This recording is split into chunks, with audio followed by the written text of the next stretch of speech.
रीढ़ की हड्डी को थोड़ा सा सीधा करेंगे और परम पिता परमात्मा का स्मरण। ओम नमः सिद्धिभ्यः।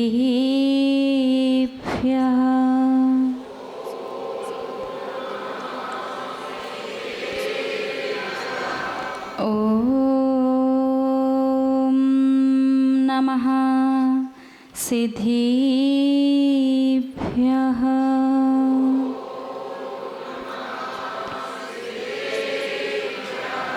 ओम नमः सिद्धिभ्यः।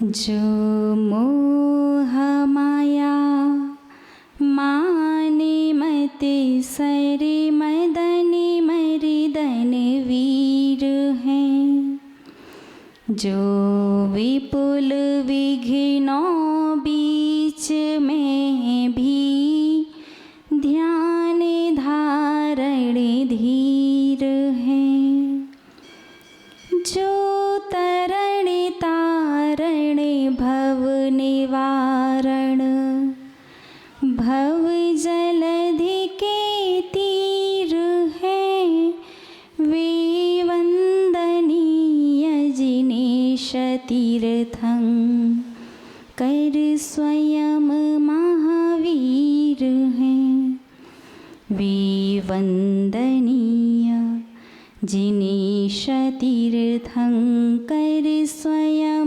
महावीर हैं। जय बोलिए त्रैकालवर्ती त्रैलोक्य पूज्य विश्वाराध्य पंच परमेश्वरी भगवान की।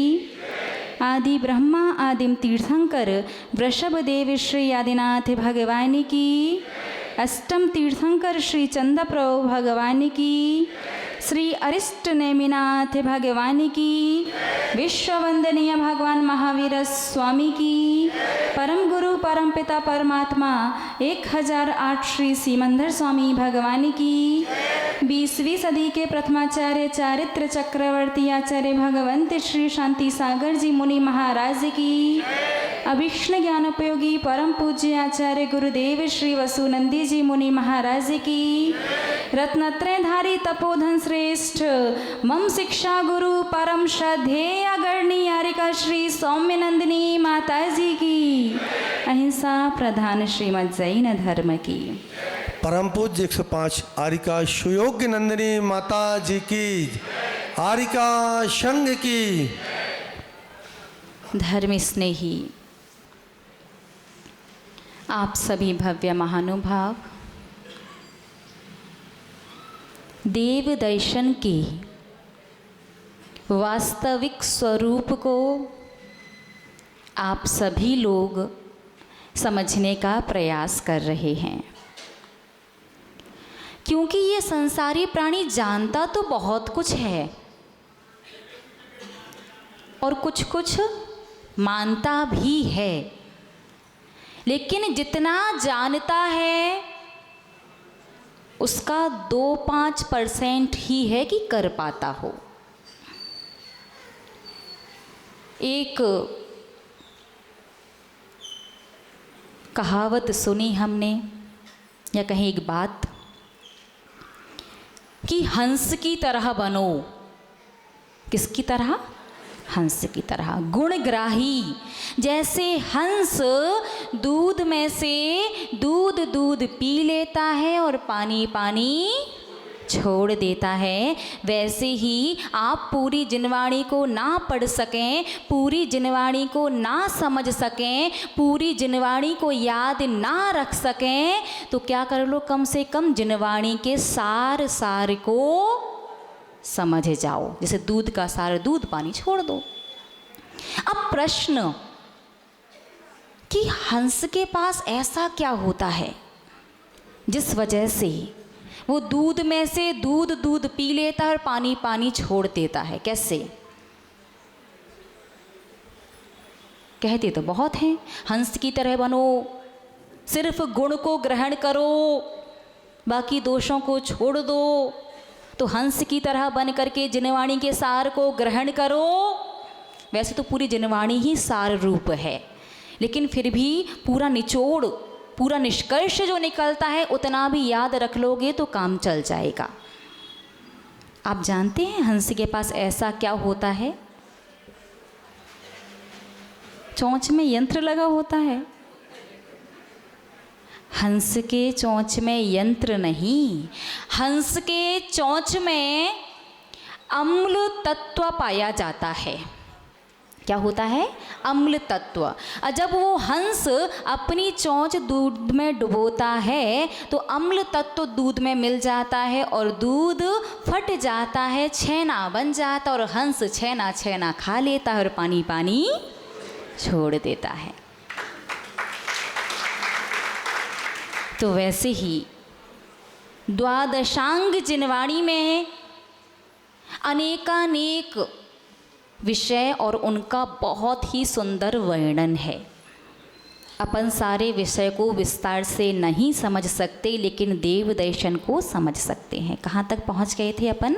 परिक्रमा हो चुकी है, ठीक है ना? परिक्रमा हो गई या बाकी है?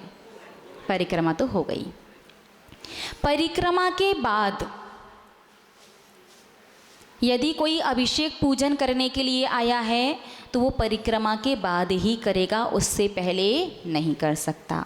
और जो सिर्फ देव दर्शन करने के लिए आया है वो परिक्रमा के बाद लगाएगा गंधोदक। वैज्ञानिकों ने एक रिसर्च की, आज से 30 साल पहले की है वो रिसर्च लगभग, कि पहले जैनों को कोई भी बीमारी हो लेकिन कभी एनीमिया नहीं होता था। एनीमिया समझते? खून की कमी, हीमोग्लोबिन की कमी। और आज तो छोटे छोटे से बच्चों को हीमोग्लोबिन की कमी हो जाती है। तो आप लोग जानते हैं पहले जैनों को हीमोग्लोबिन की कमी क्यों नहीं, जिस किसी को हो जाए, हर किसी को नहीं होती थी। आज तो हर किसी को बिना काम करे बैठे बैठे थक जाते हैं, कितना भी सो लें वो दिन वो जमाते ही रहते हैं। एक फ्रेशनेस जो होती है ना, जागरूकता, वो नहीं आ पाती। प्रवचन थोड़ा सा कठिन हो जाए तो लोग तो प्रवचन हॉल में भी सो जाते हैं।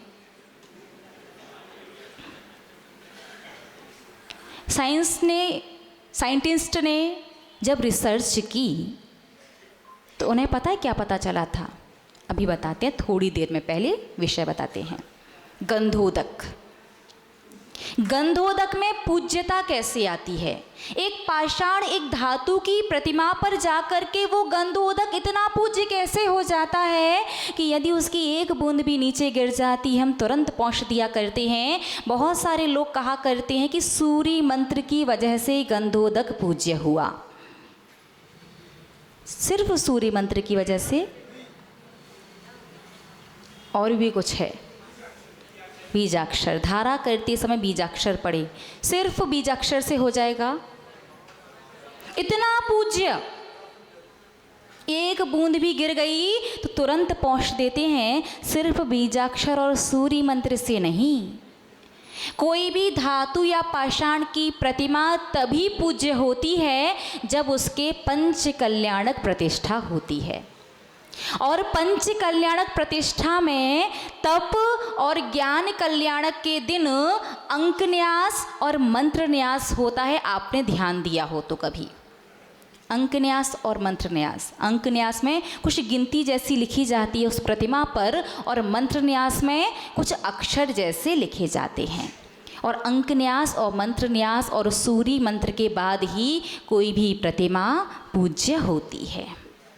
तो गंधोदक में पूज्यता पंच कल्याणक के समय अंकन्यास, मंत्रन्यास और सूर्य मंत्र जो दिया जाता है, इन तीनों चीज़ों की वजह से, और धारा करते समय जो बीजाक्षर मंत्र पढ़े जाते हैं, इन चार चीज़ों की वजह से गंधोदक के जल में पूज्यता आती है।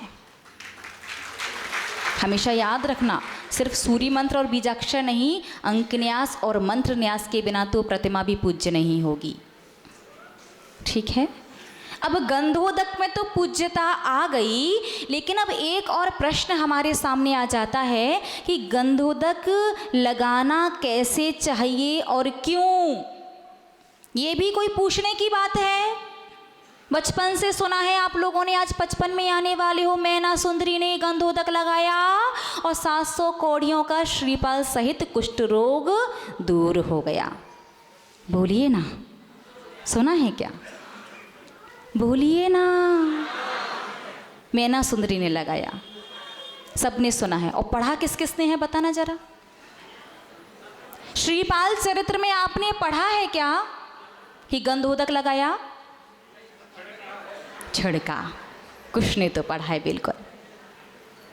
संसारी प्राणी गंधोदक कहाँ लगाता है? जहां तकलीफ, पेट में तकलीफ है तो पेट में लगा लो, कंधों पर तकलीफ है तो कंधों पर लगा लो, और कहीं और तकलीफ है, हाथों में तकलीफ है तो हाथों में लगा लो। और एग्जाम्पल देते हैं मैना सुंदरी का, उसने लगाया था। आप श्रीपाल चरित्र पढ़िए, मैना सुंदरी ने लगाया नहीं, छींटे दिए थे। तो छींटे का मतलब ये होता है जो आप लगाते हो जैसे भी करके, या फिर ये होता है छींटे ऐसे दिए जाते हैं, ना कि इस प्रकार से जैसे आपने कहा। बात समझ में आ रही है ना? गंधोदक लगाना कैसे चाहिए, कौन बताएगा? पहले सीधे हाथ में लो, फिर उल्टे में करो, फिर ऐसे उंगलियों को डिप करो, आँखों पर लगाओ, फिर मस्तिष्क पर, फिर सिर पर लगा लो। नहीं, ऐसे नहीं है। कहाँ लगाना चाहिए गंधोदक? हाँ, और क्यों, समझिएगा उसका विज्ञान। गंधोदक एक दृष्टांत दिया था ना हमने, आज एक और देते हैं। पहले हमने मोबाइल वाला दिया था कि सिर्फ टावर लगे होने से मोबाइल में नेटवर्क नहीं आएंगे, टावर का कनेक्शन सैटेलाइट से होना ज़रूरी है। आज आपको एक एग्जांपल देते हैं डॉक्टर का, ठीक है ना?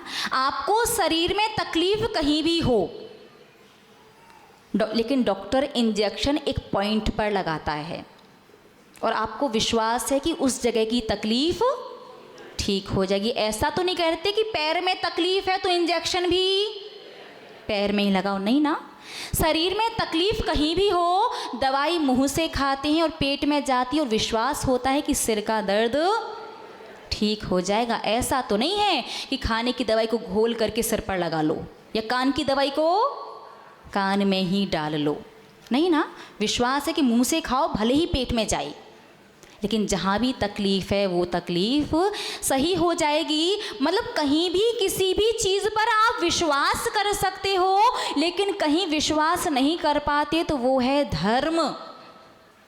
आप विश्वास नहीं करते, फिर सारा की सारा दोष धर्म को देते हो कि धर्म से कुछ होता नहीं है। धर्म इस नहीं महानुभाव, साइंस ने जब रिसर्च की थी ना, हमने भी एक बात कही एनीमिया हीमोग्लोबिन की कमी वाली, साइंस ने जब रिसर्च की तो साइंटिस्ट के सामने एक रिजल्ट निकल करके आया कि जैन मंदिरों में धातु की प्रतिमाएं होती हैं, अष्ट धातु की, पीतल की, तांबे की, और जब धातु की प्रतिमा पर जल जाता है तो जल का आयनीकरण हो जाता है, आयरन तत्व उस जल में पहुंच जाते हैं और पूरे शरीर में एकमात्र ये आज्ञा चक्र ऐसा स्थान है जहां से डायरेक्ट एनर्जी आपके अंदर प्रवेश करती है। और सीधे हाथ की बीच की ये 2 उंगलियां हैं, ये किसकी तरह हैं?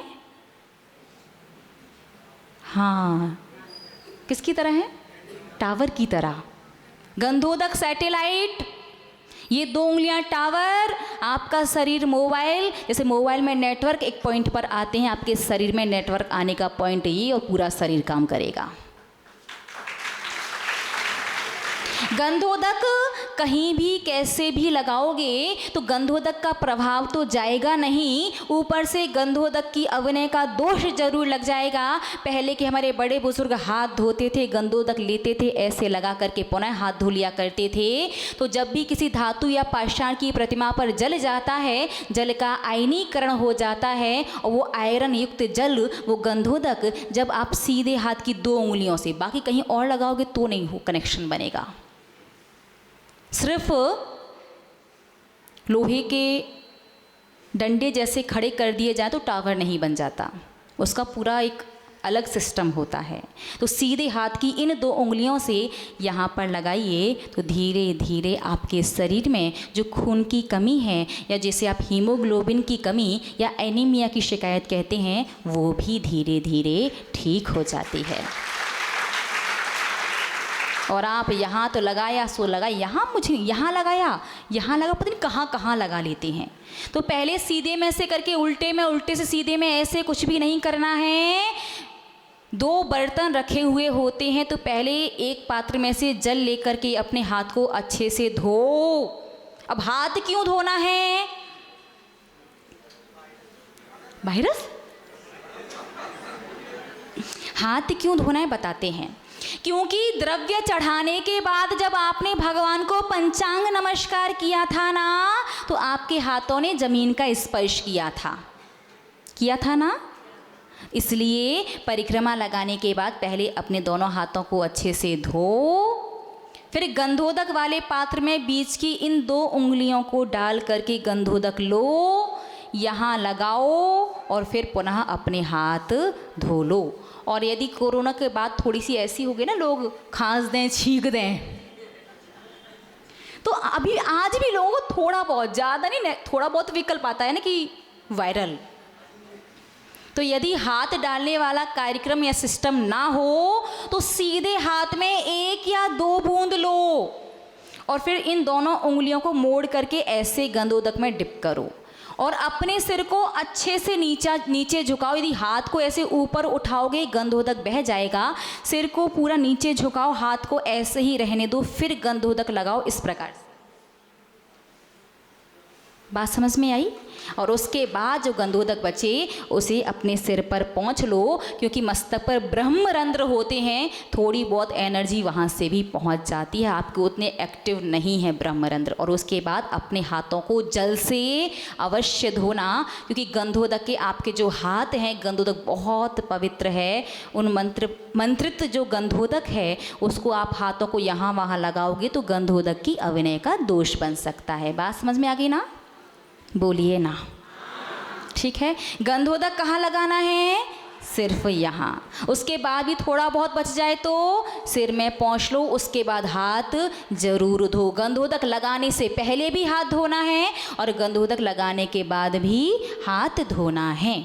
ठीक है ना? और इसके बाद अब यदि आपको जाप वगैरह लगानी हो और कुछ करना हो तो वो कर लो। और इसके बाद फिर अब आप जाओगे घर। नहीं, पूजन करेंगे, पूजन तो आप परिक्रमा के बाद भी कर सकते हैं और गंधोदक के बाद भी। पूजन है, अभिषेक है, परिक्रमा तक तो करना अनिवार्य है।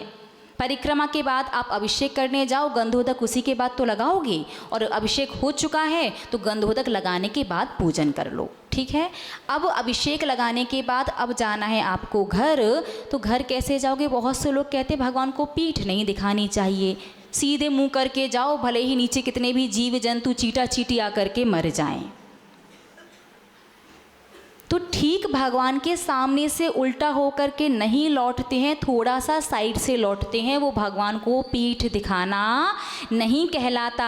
आप ओम जय जय जय अस्सही अस्सही अस्सही इतना कहते कहते कहाँ पहुँचोगे? गेट के बाहर, बिल्कुल बाहर पहुंचोगे। कितना बोलते हुए? ओम जय जय जय अस्सही अस्सही अस्सही। अब गेट के बाहर पहुंच करके फिर अपना मुख भगवान की ओर करो और पुनः आप क्या करेंगे? नमोस्तु नमोस्तु नमोस्तु। ऐसे नमोस्तु नहीं, जब प्रवेश किया था तो यहाँ नमोस्तु किया था, अब आप जा रहे हैं तो यहाँ नमोस्तु करेंगे। ये नमोस्तु मूल में किया था, किस लिए? मुझसे अनादिकाल से आज तक जितनी भी गलतियां हुई हैं क्षमा करें क्षमा करें क्षमा करें। दूसरा नमोस्तु कहाँ किया? वापस घर जाते समय बाहर आकर के यहाँ पर क्या टच होना चाहिए? अंगूठे का ये हिस्सा, फिर ये वाला हिस्सा, ये वाला हिस्सा बिल्कुल। यहाँ नमोस्तु क्यों किया? ये नमोस्तु भी क्षमा याचना का है। इस नमोस्तु का तात्पर्य है कि हे भगवान, मैं जब तक मंदिर में रहा, जब तक मैंने दर्शन की विधि, दर्शन की क्रिया की, यद्यपि पूर्ण विवेक के साथ मैंने सब कुछ किया, फिर भी गलती होना स्वाभाविक है। तो पूरी क्रिया के माध्यम से यदि कोई गलती हुई हो तो क्षमा करें, क्षमा करें, क्षमा करें। तो क्षमा याचना स्वरूप बाहर निकल करके भगवान की ओर अपना मुख करके अंगूठे के मूल को यहाँ पर लगा करके 3 बार नमोस्तु जरूर करना। और अब आप आराम से अपने घर जा सकते हैं। आज आपकी देव दर्शन की विधि पूर्ण हुई। एक बार थोड़ा सा रिपीट करते हैं। सबसे पहले शुरुआत कहाँ से होगी? घर से, उठते के साथ भावना भाग करके। उसके बाद मंदिर में आकर के अच्छे से पैर धोना है। पैर धो करके देहरी छुए बिना नमस्कार करना है। पहले बाहर से हाथ जोड़ करके, सिर झुका करके, फिर ओम जय जय जय कहते कहते अंदर प्रवेश। 3 बार घंटी, घंटी के बाद निस्सही निस्सही कहते कहते जहाँ पर आपको द्रव्य चढ़ानी है भगवान के सामने, वेदी के पास जो टेबल है वहाँ तक पहुँचना है। और वहाँ पहुँच करके पहले सहस्त्रार्ध चक्र पर दोनों हाथों को लगा करके 3 बार नमोस्तु करना है। नमोस्तु के बाद आपको चढ़ाने हैं 12 पुंज। और पुंज में थोड़ा सा कन्फ्यूज़न है लोगों को, तो पुंज के लिए आपको अक्षत लेने हैं और 3 बार लेने हैं। पहली बार लोगे तो 5 पुंज एक साथ चढ़ाओगे, बार बार नहीं लेना है, और पूरा हाथ खाली करो। दूसरी बार लोगे तो 4 पुंज चढ़ाओ, हाथ खाली करो। और तीसरी बार लोगे तो 3 पुंज चढ़ाओ और हाथ खाली करो। नमस्कार। उसके बाद आपको अर्घ चढ़ाना है तो चढ़ा सकते हैं, जैसे भी आपकी अनुकूलता है। द्रव्य चढ़ाने के बाद बैठ करके पंचांग नमस्कार, 9 बार कायोत्सर्ग, 3 परिक्रमा बिना वेदी को पीछे से छुए या छूना है। हाँ बोला, अरिहंत जी, सिद्ध जी, आचार्य जी, उपाध्याय जी, सर्वसाधु जी, नमो नमः। पंचपरमिष्ठी में 4 जनवाणी में प्रथमानियोग, कर्णानियोग, चरणानियोग, द्रव्यानियोग्योभ्यो नमः या द्रव्यानियोग नमो नमः। और सम्यक दर्शन, सम्यक ज्ञान, सम्यक चारित्र नमो नमः या सम्यक चारित्रेभ्यो नमः। द्रव्य के बाद पंचांग नमस्कार, पंचांग नमस्कार के बाद कायोत्सर्ग, कायोत्सर्ग के बाद 3 परिक्रमा बिना वेदी को पीछे से छुए। और उसके बाद गंधोदक उल्टे हाथ में ले लो पहले, फिर सीधे हाथ को डालो।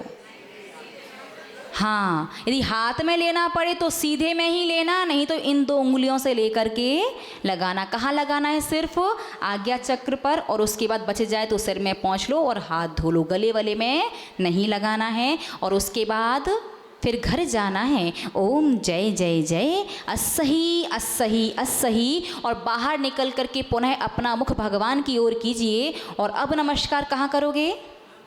आज्ञा चक्र पर। प्रवेश के समय प्रथम नमस्कार सहस्त्रार्ध चक्र पर, और जाते समय अंतिम नमस्कार आज्ञा चक्र पर। और यह भी क्षमा याचना रूप ही नमस्कार होता है। इतनी सी देव दर्शन की विधि। हाँ, जाते समय घंटी नहीं बजाना है, बिल्कुल। अब आपको हम 2 बातें बताते हैं। पहले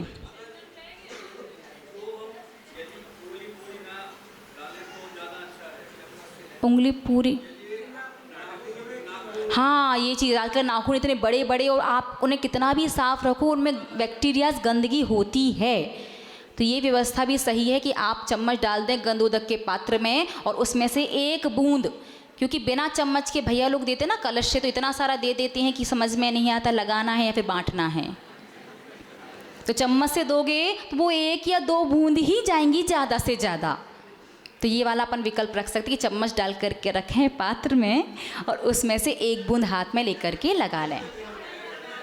पहले देव दर्शन की विधि पहले पूरी समझ लो एक बार। 2 प्रश्न और आप अच्छे से समझ लें। पहली बात, प्रश्न नहीं बात ही हैं, 2 बातें, कि आपको ये पूरी देव दर्शन की विधि हर मंदिर में, हर वेदी पर नहीं करनी है। एक मंदिर में और सिर्फ मूल नायक भगवान की वेदी पर, और दिन में 1 बार। ऐसा नहीं कि आप 10 बार मंदिर आए हो तो मूल नायक की वेदी पर 10 बार पूरी प्रक्रिया करोगे, ऐसा नहीं है। प्रातःकाल जब आप दर्शन करने आते तो 1 बार एक मंदिर पर और मूल नायक भगवान की वेदी पर,